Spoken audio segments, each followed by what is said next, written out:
Mr. Schoaf got me started on my library. I've got one of the better libraries. Haven't read everything in it, but I feel smarter just walking in it, my library. At least I was smart enough to buy it. Now I got to be smart enough to read it. And then, of course, I got to be smart enough to decide what's valuable and then do it. But this one is very important. Become a good reader. Some books that helped change my life. Mr. Schoaf recommended, of course, the Bible. And my parents made sure I was a pretty good scholar by the time I was 18. That's been so beneficial for me, drawing from those illustrations, reading about those stories, people who made it and people who didn't make it, and what the difference was. And then other books that helped to really change my life. One called Think and Grow Rich by Napoleon Hill. And then a book that helped me become financially independent by the time I was 31. And that book is called The Richest Man in Babylon by George Clason. And I'm going to share a little bit of that book with you when I get to financial independence today, our third subject. But I started reading the books, attending the classes, making sure that I got in front of people that had something good to say. And then I started keeping a journal. One of the major things my teacher taught me was to keep a journal. He said, don't trust your memory. If you hear something good, just make a little note and write it down. Now, at first I took, notes on pieces of paper and torn off corners and backs of old envelopes. And it didn't serve me well, thrown in a drawer. Then I learned to keep a journal, a bound copy of all my notes. So I would suggest you do the same. Things that impress you, a poem that impresses you. When you attend a class, some of the ideas that impressed you, jot them down. You read something in a magazine, right? Some ideas. Take those out, put them in your journal. Keep a good journal the rest of your life. This will serve you well. My journals make up a significant portion of my own library. And if you saw my library and saw my journals, I tell you what you'd have to say. This is the library, and these are the journals of a very serious student. No wonder Mr. Rohn is invited to lecture and speak on his experiences around the world. So I want the same thing to happen to you. Value captured that you can resort to later, go back over it and review it, and let it become valuable to you. So that's my first subject, personal development. Work harder on yourself than you do on your job. Develop the skills, learn the lessons, take the classes, absorb all that is being taught to you these days. And then later on, of course, you can sort it out, what's valuable to you and how to refine it for your business and for your life and for your future. But the main thing is to get it and start this process of personal change, personal development. And let me say it one more time. If you will change, everything will change for you. You'll never be the same. You'll keep growing. As you look back on a few months, look back on a few years, you won't believe the progress you can make. Economically, your relationship with your family, your friends, and whether you're in sports or economics or whatever, I'm telling you, that whole process of committing yourself for personal change, personal value, can really make your life unique and worthwhile. Now let's cover the second subject, on setting goals. Mr. Schoaf gave me some tips on setting goals that changed my life forever, and I want to share those with you. So let's talk about setting goals, and I also want to tie it to personal development, and you'll see how I'm going to do it as I progress here. Setting goals. We need to take a look into the future. There are 4 things to consider in terms of attitude. One is how you feel about the past.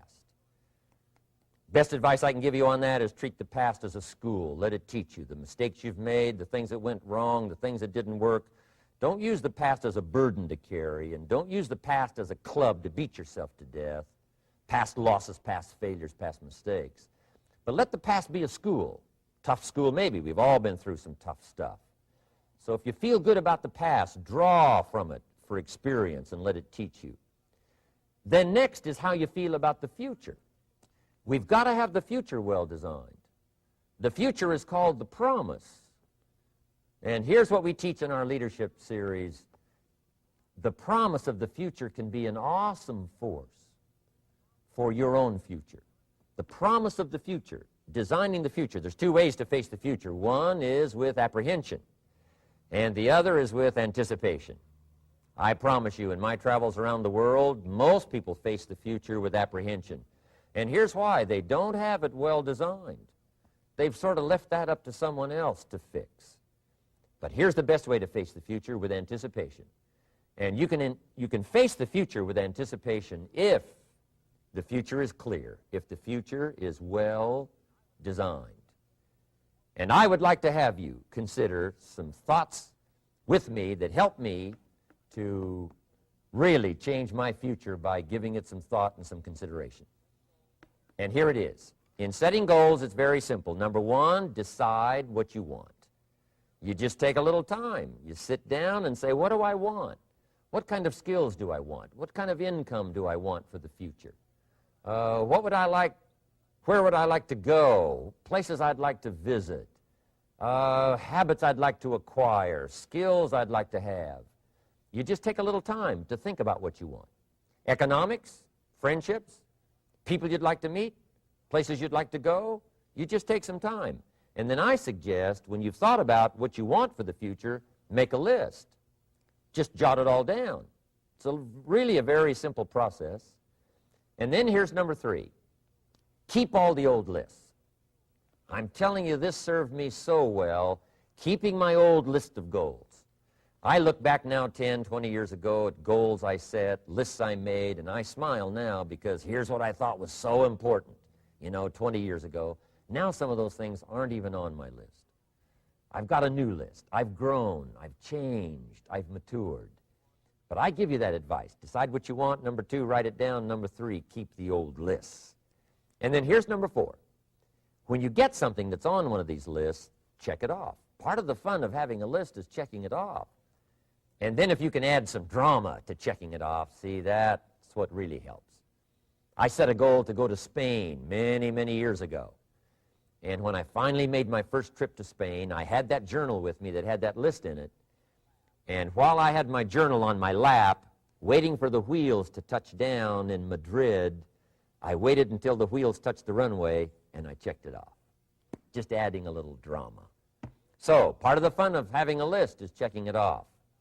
Now, here's what's important about the lists and designing your future. If the future gets clear, the price gets easier. Because you got to remember, for every promise, there's a price to pay. Everybody's got to pay the price. Everybody's got to do the deal. Everybody's got to do the disciplines. Everybody has to pay. But here's what I've discovered. If the promise is clear and powerful, the price is easy to pay. The price is some classes. The price is a few books. The price is a few disciplines. The price is finding something that'll make your life better, make you grow, make you change, make you develop. So the first part of the key is to design the promise. Then, what is the price to pay? I'm telling you, the price will be easy. Anybody in my audience can pay it, no matter where you are, where you come from.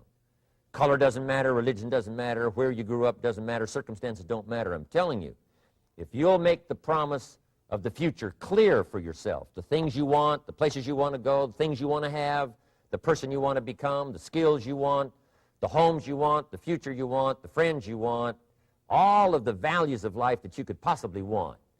If you'll make that clear, make those lists, and be serious about it, I promise you it's an easy price to pay. Anybody can pay it. And the best advice I can give you is, if I can do it, you can do it.